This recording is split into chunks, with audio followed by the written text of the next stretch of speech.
We do a lot more than that now, but let's say 25, we've been in existence for almost 25 years, and it's a long time. And when we started, it was basically as a reaction to the epidemic that we didn't even know was an epidemic yet.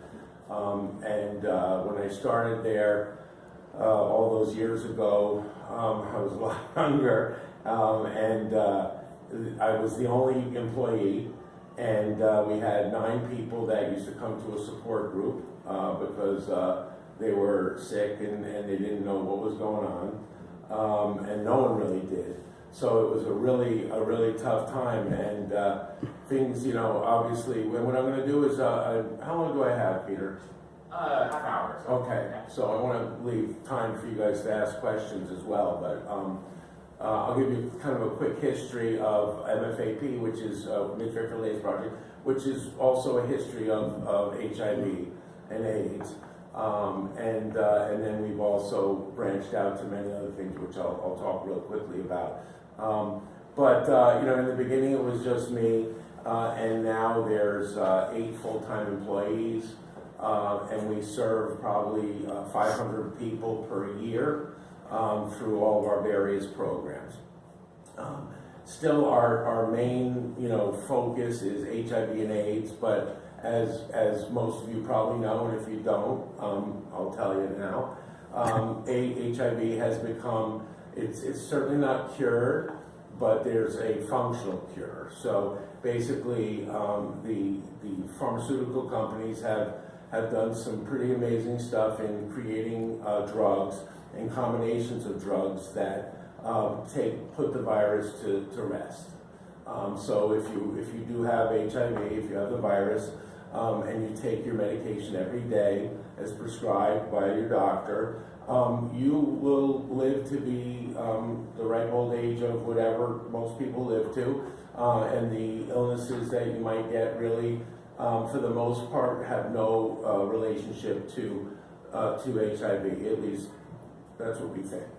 So that's been an amazing thing, just amazing, because when I myself am HIV positive and have been for 35 years, so I'm an old timer, I'm a veteran, but there's still people that are getting infected today, and there's 1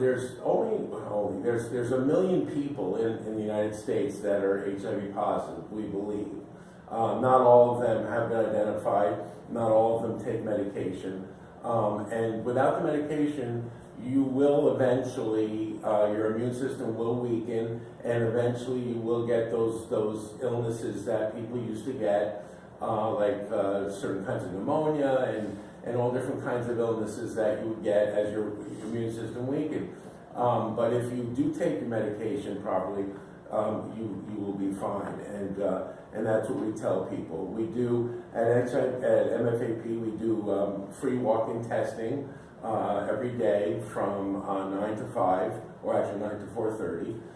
It's a 20-minute test, and it's rare that we find someone that is actually tests positive, but yet we have at least 10 people a week or more that come in to get tested. So that gives you an idea of really where the behaviors that are still out there. There's other things that have happened, which is that basically when you take this medication, the goal is to get your viral load or the amount of virus in your blood down to 0, undetectable. And then the other goal is to get your immune system built up. So those 2 things are really the goal, and that's what happens when you properly take your medication. And it's really an amazing thing, and it's made such a huge change in the way people live for the most part. But some people still, don't kind of follow that prescription, and they end up, getting positive and having to take the meds. But it's a lot different. When I found out, it was a death sentence. It was something very difficult to deal with. Now, it's certainly a shock because it changes your life, but really the difference is just that you'll take this 1 pill every day, and life can be as it was before. So at MFAP we have, bless you, we have many people, we have 8 people that work full-time. We have a registered dietitian, and our funding comes from private funders, from contributions and donations. We also do some events like bingo and our Red Ribbon Gala, but most of our money comes from grants that I write, and grants that come from the state, from the feds, from wherever we can find them, you know. Those grants are enough to, last year we gave out almost $300,000 in financial assistance to people with HIV, and probably more than that. And really, what we do is try and fill the gaps. So a lot of what we spend money on is subsidizing people's rents. And obviously, it's just for people with HIV.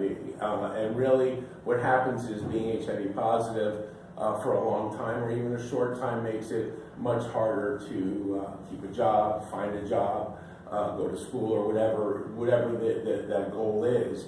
So we try and make sure that everyone has food and shelter and the bare necessities, and we've been able to do that really effectively. Over the years, we definitely have changed, added programs.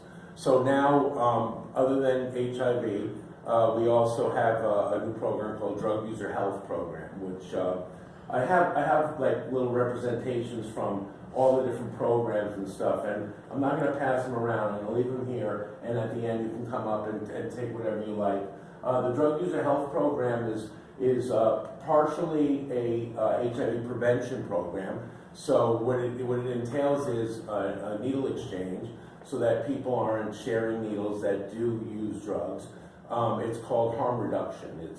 It's a philosophy that some people don't agree with, but it's been proven to really be effective. So we do that. We also, the person that runs that program, she puts people into drug treatment anywhere in the state. She makes sure that they have some kind of insurance that will pay for it, which is always the issue. She does the needle exchange, the drug treatment. She does outpatient and inpatient, and also we distribute Narcan. And Narcan is, I'm sure you've heard it in the news, and if you haven't, I'll tell you real quickly what that's about. Narcan is a little apparatus. The drug is called Narcan, and what it does is it basically stops the activity of any opiate in your system. So if you're ODing on, and then of course what you hear about is this fentanyl OD, which a lot of the drugs are cut with. And if you're overdosing from any opiate, you hit them with this fentanyl.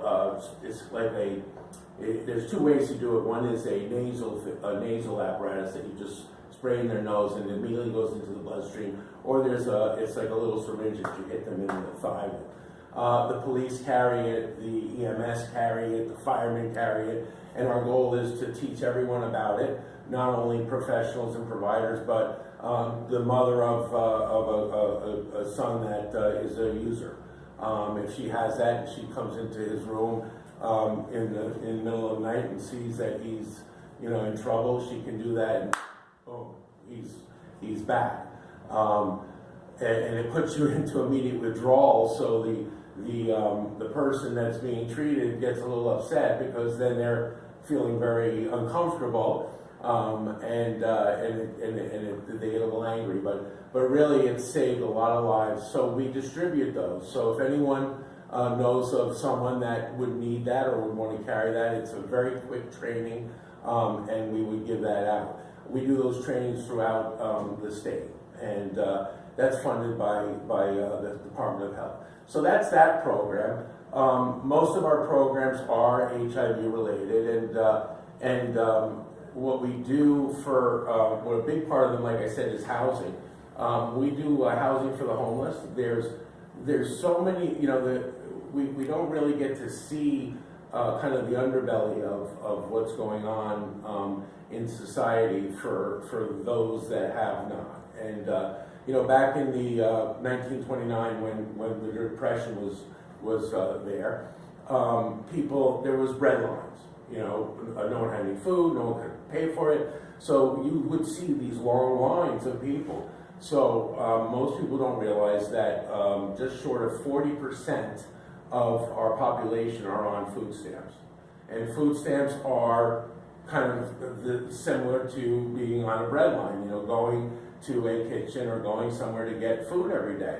And the food stamps are, if you get a little card and you go to the supermarket and there's certain things that you cannot buy, you know, and you use that, and that's how we're able to do that. So it's kept, you know, kind of quiet, and you know, the politicians certainly don't want everyone seeing that people can't feed themselves. And same thing with housing.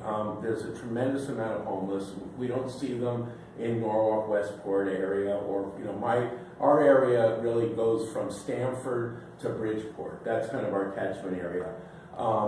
And it's not only people with HIV, but it's a lot of people that you know, have had substance abuse issues, are mentally ill, have illnesses. You know, if you God forbid have cancer, or you know, even a bad case of diabetes, whatever it is, that makes working just very difficult, and it makes living that much harder. And you know, that's why we're there, and that's why the church, part of the reason the church is here, because we really only have each other to count on, because you know, you can't always count on the government or anyone else to help you. So housing has become, about 5 years ago, we realized that HIV had become somewhat of a, you know, functionally chronic. It was a chronic manageable illness, and thank God, you know, because when I first found out about it, and I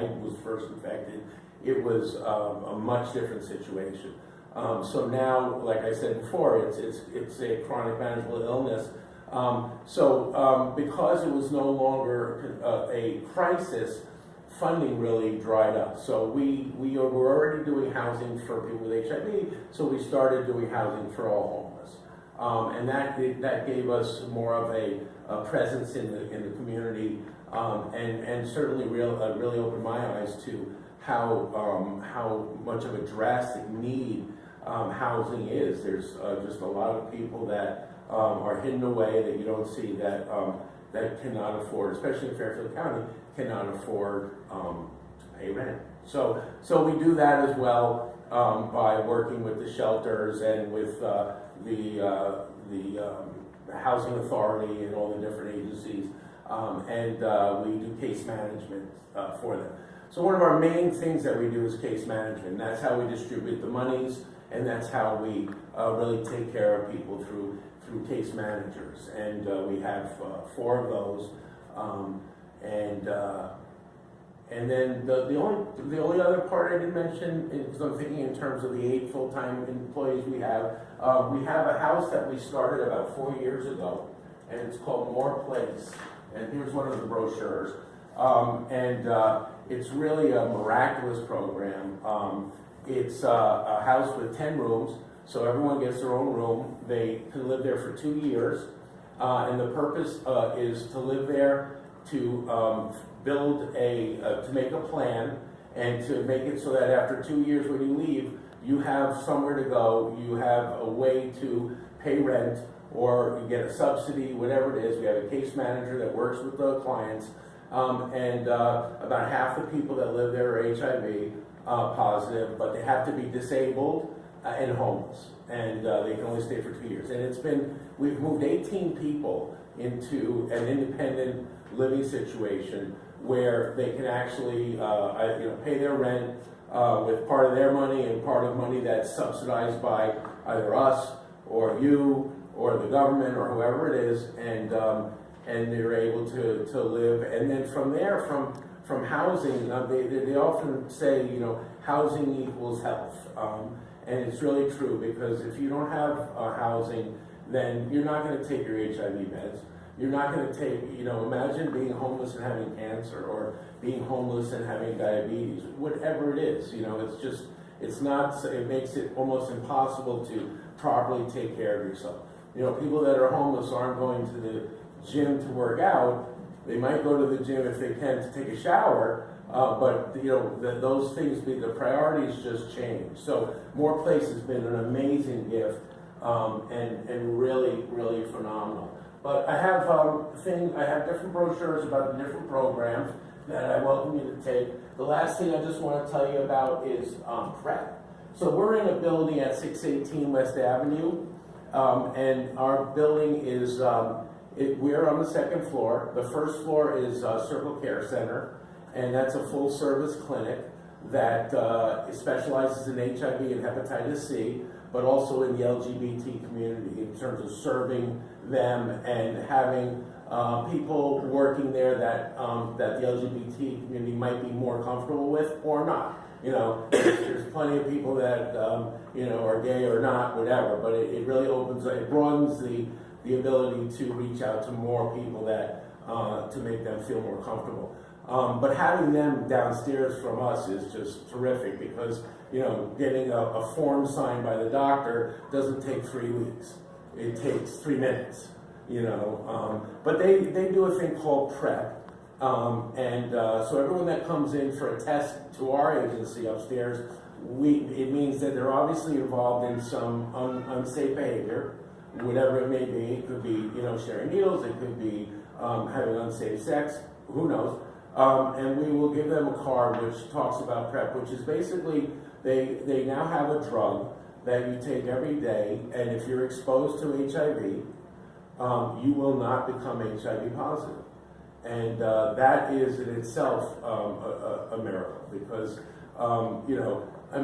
it would be great if everyone could, practice safe sex and make sure that they were in a monogamous relationship and always use a condom and whatever it may be. But it's not always the reality. So the PrEP has really saved a lot of lives. It depends on your insurance, whether it's covered or not. But it's something that, if you're not in a relationship and you're out and, you meet someone, this will ensure that, that you're safe. So PrEP is really great. If you ever have any questions about it, give me a call, or you can call downstairs, and here's the card that has the information on it. So that's kind of a quick, explanation of me and our agency and where we're from. I'm an example of a person that's 35 years with the virus. Max has told me that he's willing to answer questions, and he's very open about his situation. He's 5 years with the virus, and he does a great job. He's very politically active and really works hard to try and help people and society.